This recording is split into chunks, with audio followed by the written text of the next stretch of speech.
Yeah, I am. You want to know why? Because the economy sucks. Who can afford a camera? Are you joking?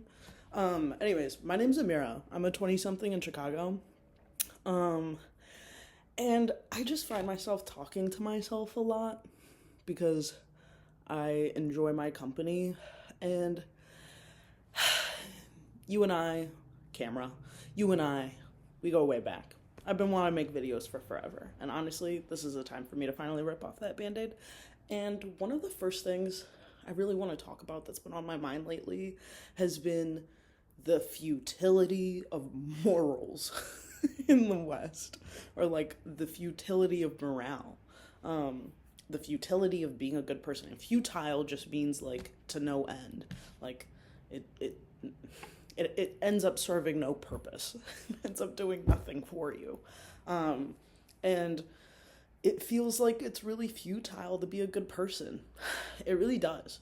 And we don't talk enough about it in our society, and I think it's because we believe that people are what they are rewarded to be, such as we live in a society that's capitalist, and so the behaviors that earn you money are rewarded with money. We have not always existed with money as like a thing that our society is based around. And so people will now say that like, oh, people are greedy. People always, you got to look out for yourself. You got to put, uno first. And it's not saying that you shouldn't put yourself first, but I think there's something very antagonistic and transgressive when you believe everyone's constantly out to get you, or you think that being a good person does nothing for anyone. I think the reason why it's important that we talk about the futility, that feeling of like there's no point in being a good person, there's no point in putting in the extra effort in our relationships. I mean, obviously, that sentiment comes from a place of feeling like our relationships are not reciprocal. There's a lack of reciprocity, and a lot of just the way that we build relationships in our society. I mean, I think of I was a sociology major in college, so I will always talk about how people are socialized, and I think there's a very fundamental problem when you socialize men one way and you socialize women another way. You tell men and young boys what's important to them is ABC, and you tell young girls that what's important to them is XYZ. Marriage is something that happens along the way in a man's life, whereas from childhood, girls are given baby toys, are given like literal dolls of babies to take care of, kitchenettes to practice being a housewife. We train women for connection. We train women to be connected to an idea of like servitude, but also that someone else is going to give you the answer. So it's like this like semi-learned helplessness that like your life doesn't really have meaning until you get to marriage. But when you get married and have kids is when you enter a totally different stage in your life. You are never really taught to sit in the present of who you are as a person now. And there's some essence of that for like young boys, right? Where they're given toys that actually teaches them how to use their spatial awareness. They are often taught to play no matter how dirty it is, and it develops certain motor skills in young boys that we don't teach young girls. The trade-in for that is that we don't teach young boys to connect. We don't teach them how to relationship build. We don't teach them actively, we do not teach them to get to know their neighbors. Like we don't teach them to know people around them, but we teach young girls to be self-conscious of the judgment of others. And so there's this attention that's being turned outward for young girls, and there's this attention that's being turned inward for young boys. Now, how is this related to why it feels futile to being a good person? Well, young boys are more and more being radicalized to being incels. There's a lot of alpha male content creators out there, and I don't think it's any surprise that these young boys end up being incels because they're constantly told that women reject them, that women don't want them, that if unless you get a woman that fulfills these requirements, she's wrong. And it's again furthering this rabbit hole that pushes them further away from other people. Now, who benefits from young boys being incels and declaring themselves involuntary celibates? Like, what function of our society benefits from that? And it's because anger on social media especially is really profitable. Anger is how you engage people in a lot of ways. Like, I think Facebook literally openly talks about, or has had reports in the past about how anger is one of the biggest ways they get engagement. And it's the reason why Mark Zuckerberg was interrogated for meddling in our elections by peddling false information because it was getting a reaction out of people that was causing them to engage in something. So the psyche that we set young boys up with is to be uncritical of the information they receive. Now, if a young man that they respect, and they respect because he seems confident, starts telling them things that are semi-true, but then leads down this like path of falsities, it's really easy to hook a young boy on it because, again, since we are not teaching young boys to connect, most of them feel lonely. Most of them feel really lonely, and I'm not laughing, but or like anything like that. It's really frustrating that we are like recreating problems that we know are problems. Like, for as long as the institution of marriage has existed, despite how long it's existed, we've only very recently started marrying people for connection, for romance, to get married for romance. And before, you would get married to basically merge two families, merge two lineages. It was like for financial reasons. But it was never really about her. It was always about his property and what he was gaining and what his family would have and how much she costs for him to pay, in terms of dowry. And I'm talking about like switching between father of the bride and man that she marries, because it seems like these two guys talk more than the bride and groom anyway. And a lot of these old conventions of marriage in Europe, like, and even old conventions of marriage in a lot of other places, but I'm keeping my commentary self-contained to the West because that's where I live and that's the context that I can really speak to.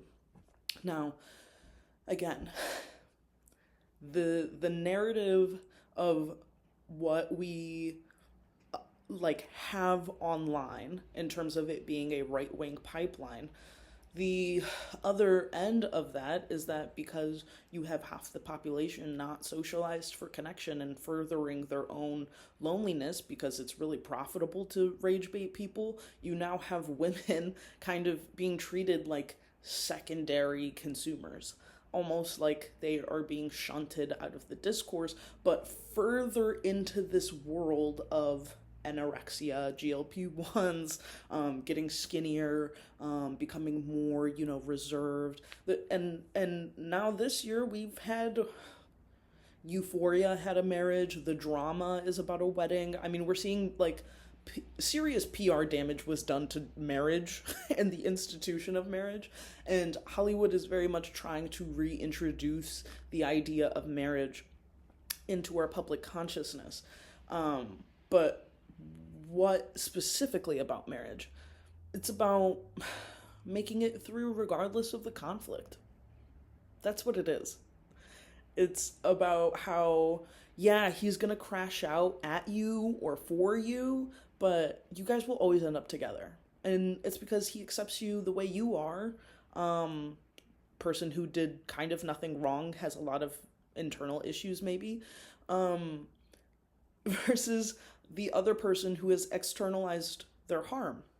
Because again, women are socialized to like take external feedback and bring it in. Men kind of are socialized to have this internal thing that they then put out and externalize onto other things. So you see, I mean, the drama is a really great example, but you see this world where like you have a female character that has a very complicated internal world, and it doesn't really ever get addressed. Now, that's all I'm really gonna say in terms of plot things related to the drama, just because I'll talk about media another day.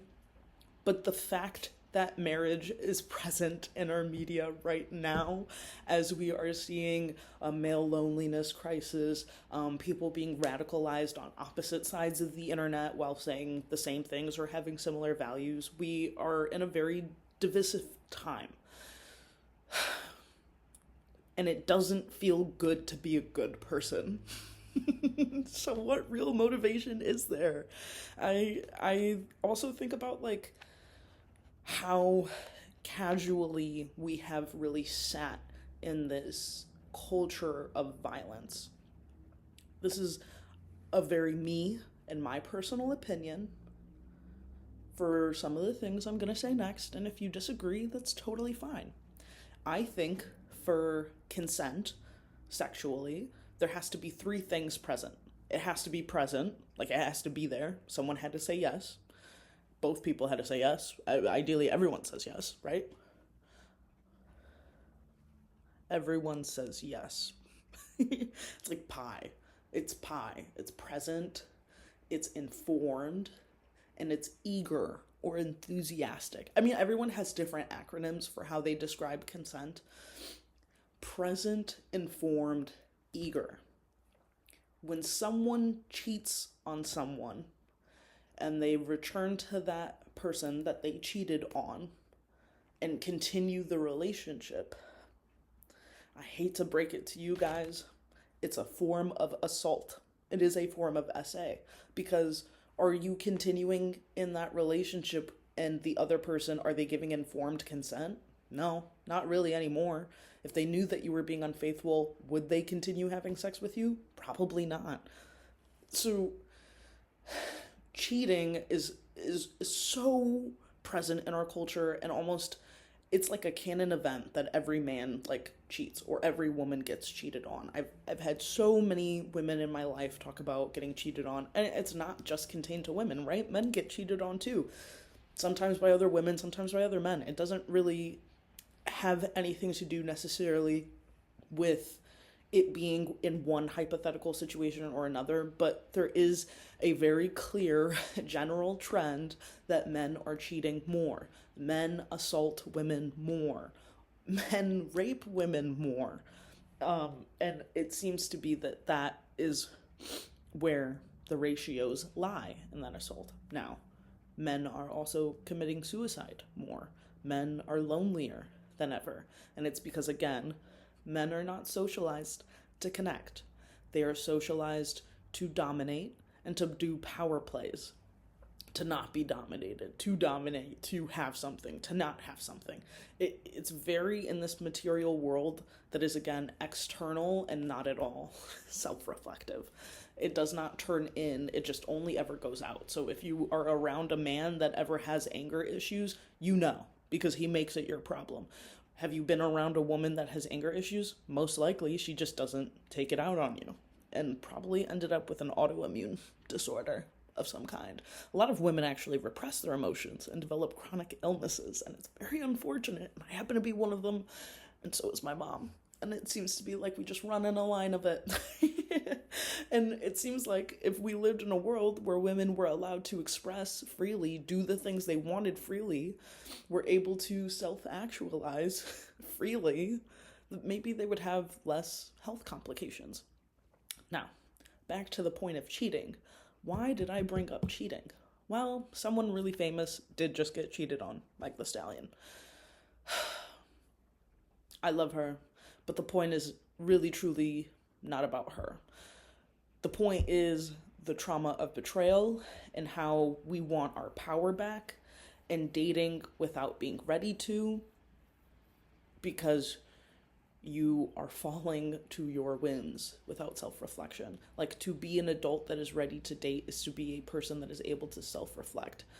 And we see over and over women having to deal with a slew of online hatred. She's getting harassed by people across the internet because she posted something about her life on her story. And now everybody is making it their business to talk about, because because because Clay. But truly, because that man had a cheating journal. He was cheating a lot. And every relationship he was in, he cheated. And in some of the language that he uses in that journal, he talks about how it feels good to have rings, to have power, to have people want you. A man will never be happy in a marriage so long as the things that he wants like aren't of the soul, of the spirit, of the mind, of the heart. What he wants is material. It's the looking good to other men. It's the racking up respect from other men, because men really respect you if you have a lot of sex. That's like part of the patriarchy of it in here in America. Men get rewarded for even in Muslim communities in America, men are rewarded for, oh, you can, be with whoever so long as you end up with a Muslim girl in the end. I'm very glad that I did not grow up in that household, but I have seen it in other people's dynamics, and it's not a healthy one to have. It reinforces the idea again that women are disposable, and you'll get married anyway, so you don't really need to be a good person. Right. Right. So this good person thing seems to be only an obligation for anyone that isn't a man. The futility of feeling like you need to be a good person as a woman, I know for myself, being in the city, being kind to a man does not give me much. It gets me harassed. It gets me maybe followed. It gets me, what is it? Being nice to it gets me hit on for sure. Sometimes if I end up, because I end up rejecting them every time. I've had a bus driver ask me out, and then the next time he saw me, drove away. I got to work late.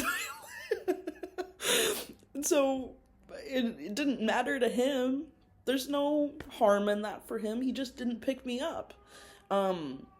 But I feel the consequences of other people not wanting to be a good person, but there's no punishment for them. Sorry, alarm. But there's no punishment for them for being evil. Which is why I think we need to,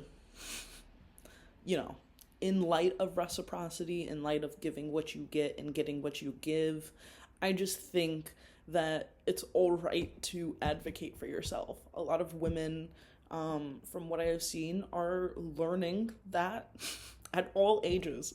And I am still learning that, how to stand up for myself and how to not let someone step all over me. But it is primarily coming from men who are dismissive, who think that maybe I'm a loose cannon, maybe I don't think through the things that I say, maybe I actually don't know that much about what I'm saying. And it's hard to be in that environment. Like, you are making yourself lonely because you don't see half the people on this earth as people, and you don't open up to the other half of the people on this earth. So who do you have left? It's this statement that often gets said of like, you're born in this life by yourself and you're gonna die by yourself. And that's not true. It's never been true. Someone gives birth to you, someone gave birth to you, people bury you after you die. You never pass alone. And I think it's just really, again, America is a very self-centered country, and therefore the culture becomes very self-centered. So when men go down this incel pipeline, or young boys go down this incel pipeline, it's very, people don't do things for me. This external world does not serve me in the way that it does. When women go down a more conservative pipeline, it's, I need to transform myself. I need to change myself. I need to become something. I need to be smaller. I need to take less space. I need to be more domestic. It becomes, I need to become something that is not me for someone else. And this path for young boys where it is the world that needs to change for me. And a match made in hell, I tell ya, one shaping themselves, the other one shaping nothing, actually. Men need to stop buying podcast mics. I'm not the problem. You are. But yeah, I think it's important that we sit with the fact that, like, a lot of adults may not know this, particularly, like, older men that, are the patriarchs in their family, may not realize that, like, feelings are information. You are not at the whim of anything. Your emotions, your feelings, they tell you things, they give you information. You decide what you do with it. You always have the choice at the end of the day to be who you want to be. Not about who you are already. You can make a choice about who you become, because you are always becoming. And I think when you live in a culture that is so full of assault, indignation, the disrespect of just, like, human beings fundamentally, it's really easy for cheating to become really normal in our culture, and it still be assault. Bitch is a slur for women, but we are so far beyond ever getting to slur discourse about what's okay to say about women that women right now are just asking that you don't kill them. We have seen such horrific cases recently in the news of black women getting murdered, and it's already hard for me to talk about, so I cannot stay on this point for very long, but I think we should point to the fact that a lot of alpha male podcasters, a lot of dating coaches, and a lot of people from time immemorial of the West and America, whatever, of dating being based around this idea of how can you turn a no into a yes. And because men are socialized to have the world bend for them, a no is as though the world is rejecting them. And so you get these violent lashbacks or these violent lash outs because it is what we are soaked in. It is hard to grow anything in bloody soil. It's hard to plant seeds when your hands end up red. It is so hard to address these things because they are generational and they are beyond any one person. But it does start at the home. I mean, I think about it, like, do boys do chores? And what kind of chores? Are you just making them go outside during the summer and the winter for shoveling and raking and mowing the lawn? Do they take out the trash every other night? Like, do they do the laundry for other people in the household that aren't them? Did you teach them how to do laundry? Do they know how to cook at least 5 different dishes? A chicken-based one, a beef-based one, a fish-based one, if they like it. Like, you know what I mean? Just basic skills that often get taught to women on how to survive that do not get taught to men at all. Which brings me to my next point, and I'm going to do my best to say this correctly, because I said it wrong and it was embarrassing. Unmarried men do not live as long as married men. Meaning, if you are a man and you are single, your life is getting cut short because you don't have mommy with you. I'm so sorry. If you are a woman, if you are unmarried as a woman, you will live longer because your risk of getting murdered by your husband is lower because you don't have a husband. Your risk of getting murdered by your son is lower because you won't have a son. And your risk of illness, ailment, and all these things is less likely to happen when you're unmarried, because guess what? You're taking care of someone that you didn't sign up to take care of. And because you're in this unequal relationship, again, everything is turned to you and you have to keep doing it. And so, again, like I was saying earlier, autoimmune diseases and chronic illness and chronic fatigue and all these issues that women are dealing with that never gets researched by the medical field. I'm telling you, it does not get researched by the medical field. I am a researcher. It does not get researched by the medical field. There are so many health concerns that are happening at large in women's health that are just not getting looked into. And we don't know, like, how stress fully impacts a woman. We didn't have the full anatomy. We didn't have the full understanding of female anatomy until very recently. We didn't know what female anatomy actually really looked like until very recently. And we've had the technology to know for quite a long time, at least 100 years. So it's just not a priority. The world does not prioritize women because of, again, this way that men en masse are socialized, is that the world should focus on me. And so if our ruling class is predominantly men, and our ruling class can lobby politics, can lobby research, can lobby all these things, then really you're creating a society that's materially meant to support the livelihood of men, but not women. Specifically, the livelihood of white American Anglo-Saxon cis men. It is their livelihoods that are put at the forefront of these things. And it's not because the world is woke, is out to get white men. That's not the case at all. Please stop. You're an adult. Don't say that in public. But it's because the first people that came here were white Anglo-Saxon men. Like, they set this thing up. So I'm sorry if it bursts your bubble, but that's always going to be an immovable fact because that is the identity and the characteristics of our ruling class. And so if they have this view where the world is, the 1% believes that the world should serve them, then that's exactly the type of system we're going to live under, is a system that serves them and not us. And we live in it in microcosmic ways where in the nuclear family, everything serves the man. He goes to work. He gets home. He has dinner. He has his wife. He has his show. He goes to bed. That type of lifestyle does not bring you closer into a family. In fact, there's no part of that routine where you get to know your wife as she changes as a person in her 30s, 40s, 50s, 60s, 70s, 80s. There's no part of that where you build a relationship and understanding what's happening at school for your children. It's just not built into the routine of like this like typical, nuclear family type dynamic, the 2.5 kids, the white picket fence, which we are so beyond from.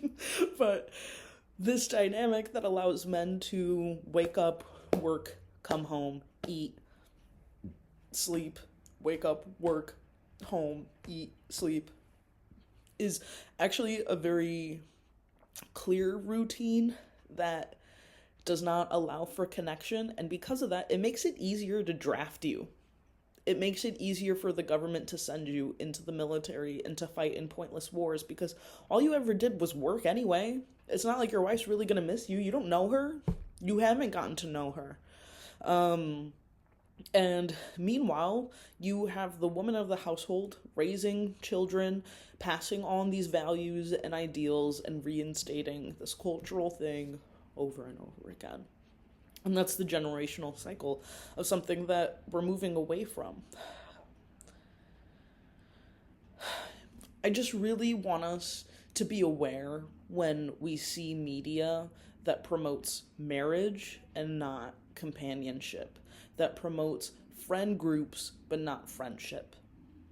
And I think it's really hard to make that distinction because there's a very material thing happening and then a very social emotional thing happening. When you have more friends, when you have deeper connections to people, you have a network of individuals that can support you financially, materially in some way, if something were to ever happen to you. When people are socially isolated, it allows for tragedy to happen to them in a vacuum. And the truth is, it works. It unfortunately works, but community works better. And not letting these people go getting to know the people in your life, actually putting in the effort to get to know yourself instead of just doing what other men tell you to do as a woman and as a man. Doing what other men tell you to do is not going to be the thing that leads you back to yourself. And I wish it did. I wish someone else could just give you the answer. I wish someone else could give me the answer sometimes, but now that I've grown, I don't even want it that way. I'd rather figure it out for myself. And yeah, I think the last thing that I would want to tie into, what's happening socially and culturally in this way is that we saw Roe v. Wade get overturned, and then we saw the rise of situationships and the not being connected to the consequences of your actions, to the consequences of sex, to the consequences of being intimate with someone, into being that close to them, and resigning it to like, well, we're not married, this isn't really, we're not really even like that. The label of a relationship gets pushed further down the line. When a woman does not have a right to a uterus, to her uterus, but you want to take advantage of it without responsibility, we are conducting a socio-cultural assault of women. And it's really unfortunate to see, but when men over and over again are saying, I just don't want a relationship, blah, blah, blah, or will act in these ways that are very unclear, a lack of clarity benefits the person that has more power. Because when things are more obscure, it's really easy to say, well, it was just, I just thought this, I didn't think anything of it. It's a lot easier to minimize and dismiss things because you're operating from this gray area, and you make it really awkward for the other person to advocate for themselves because, well, you were never really anything to me anyway. What value is there in being a good person? Like, we are blaming women for being promiscuous. We are leaving them with the consequences of said promiscuity, and as a society we do nothing to help them. And individual men aid and abet in the abandonment and murder of women, like social murder of women. Ooh, not the notes, but men are killing the ideal and the idea of marriage and are upset that the institution of it is less popular. I'm kind of moving into the realm of like why this matters politically. We have politicians that tweet empathy is a sin, that relating to another person, that caring about them is like a bad thing. This comes from the perspective of a party of people that are okay with genocide, are okay with going to war with Iran, are okay with hiking prices up and causing even more inflation when wages aren't going up. They are okay with making things harder for you to be alive because they're okay with killing people everywhere else. So they're okay with killing you. That's the truth of it. Okay, that was fast, at least. There is also, and this is kind of the blending of social and political, if you see a homeless person on the street, if any person sees a homeless person on the street, the part of your brain that goes, well, maybe they did something to deserve that, and that's why I'm not in that place and they are. You have already negotiated your dignity, you've already compromised your personhood, because you are basically saying that some people deserve dignity and some people don't. Stick with me here. In the same realm of society that discusses empathy as a sin to discuss relating to another person as a sin, you end up making it a lot easier for you to fall through the cracks, for you to end up homeless, actually, because now we don't want to create safety nets that help people. Now this attitude takes a different shape in our modern culture or in our 2020s culture that has always been the pull yourself up by your bootstraps that has always been there. There's a Malcolm X quote that's not a chip on my shoulder, that is your boot on my neck. We sometimes think that because this gender socialization of, men saying that the world needs to serve me and women thinking that they need to change themselves for the world is a very self-centered one, and it is a narrative we tell ourselves. And then we do projection. We say that, this person didn't, bend the will of the world around them enough. They weren't, they didn't hustle hard enough. They didn't work hard enough. A woman could look at that and say, they didn't change themselves enough. They didn't work on themselves enough. And that's why she got cheated on. That's why she got abandoned. This, or that. It seems small, but it actually is that deep, because what you are practicing is unempathy. What you are practicing is active disconnection from the person in front of you. You know why it was really easy for Israel and America to keep doing this genocide that they have been doing? It's because we on a daily basis see people suffering in front of us and are okay with it. We are flooded on our social media of the suffering that America causes abroad. You spend any part of social media and you will find videos of Palestinians suffering, asking for money. And it's something that has fundamentally changed our culture and our country to, at large, be more sympathetic to Palestine instead of Israel, which has totally changed from what it used to be. When we are okay with seeing homeless people in our streets and seeing people killed abroad, it becomes very easy for something like ICE to exist. And it becomes very easy for an organization like ICE to recruit. Because there are people who think that the world needs to serve them and that they need to change themselves for the world. And that's the mentality of people that they're recruiting. Well, I need money to change myself as a person. Like, if I want to afford a GLP-1, I'm gonna need a good income. And right now nowhere is hiring because they made the economy bad.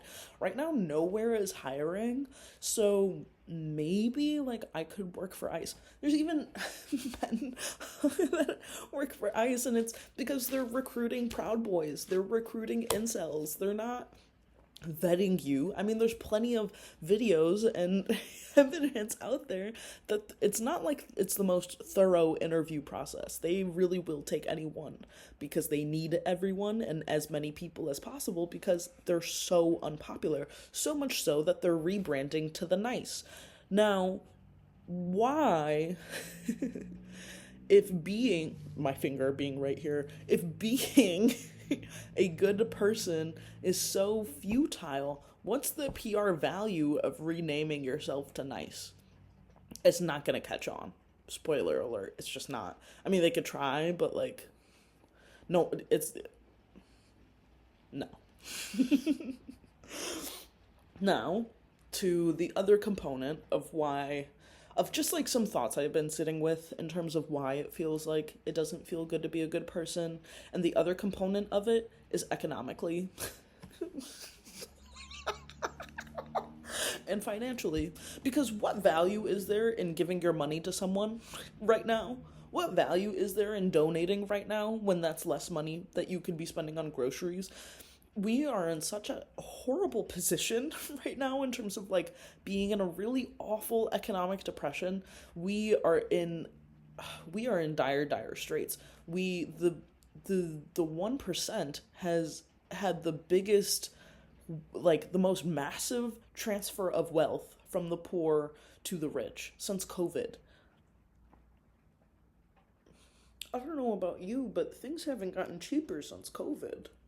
Things have gotten really bad since COVID. And I would like for life to be easier, but it's not going to get easier until all of us choose to be better people and to self-reflect in a way that is genuine and in a way that doesn't ask you to lose your backbone. It's hard. It really is. I'm still struggling with it, and I'm still struggling with seeing people struggling with it. Um, in like the not so great way. Um, what was it? I think earlier this week, I was on the bus, and this bus driver. A lot of men have been mean to me this week, so I'm asking for people to please be nicer to me when they see me.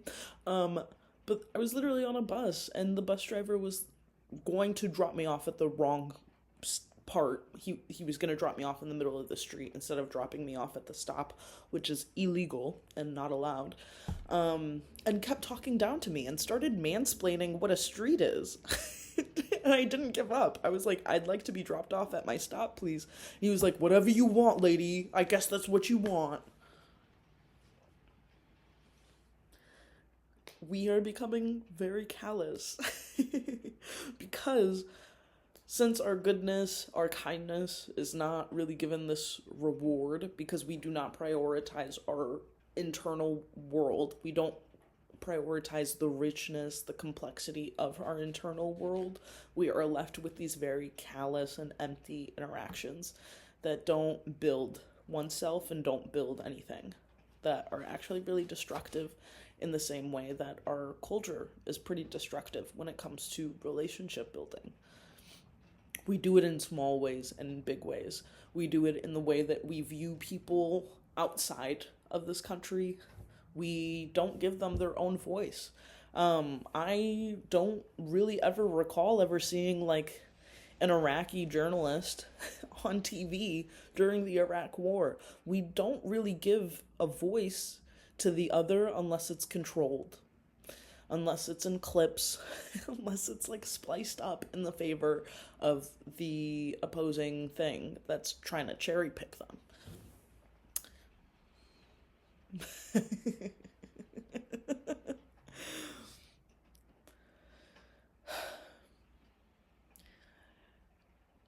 I don't know anything, to be honest. I just have thoughts. I just think thoughts. I I think I'm a professional thinker. You see that Inception?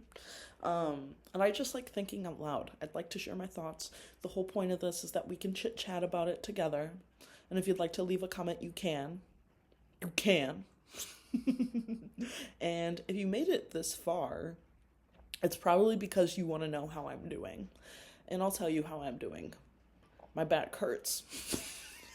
I think everybody's back hurts. Everybody I know's back hurts. And it's raining. Okay, but in all seriousness, everything that I say is with love, and everything I say is from me. So I am very grateful that you sat through my rambling and that you heard me out. That was really nice of you. I really appreciate it. And I hope you pay that kindness forward by, I don't know, maybe opening the door for someone, helping someone up a curb. If you see someone drop something, like maybe pick it up for them. It seems really small. I know it seems small, but it's big. It's big and it's beautiful. And I will be going on strike tomorrow. Tomorrow is May Day. May Day. I'm gonna see all my friends. I'm so excited. And it's gonna be a chance to like really spread the word about empowering people, that they can take their power back, that they can take their dollars back from a system that exploits them. We don't have to be in this war. We don't. There is no such thing as a war that needs to happen in this current century that we are in. It's just not true. It's really not. We are, as people, beyond the point of needing war. And the people that tell you that we need war, that violence is necessary and we live in a violent world, they all have an agenda of maintaining it that way. There is a surplus of anthropological evidence that shows that we have lived together for far longer than we have lived in division.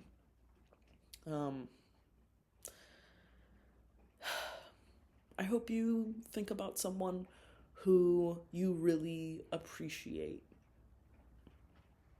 Someone that I really appreciate, actually, two people that I really appreciate are my parents. My dad is a huge history buff. He knows a ton about Middle Eastern history, and from a young age, he taught me how to understand international politics, whether intentionally or not. And I really appreciate that. I also really appreciate my mom for being someone who is so observant of others and knowing their feelings. I don't know how she does that, but she's very good at being attentive to people. And I definitely, that's something that I admire in her that I try to work on. And so, yeah, think of someone you appreciate or admire and what quality about them that you try to emulate more. We could all use a little love. And yeah, see you later.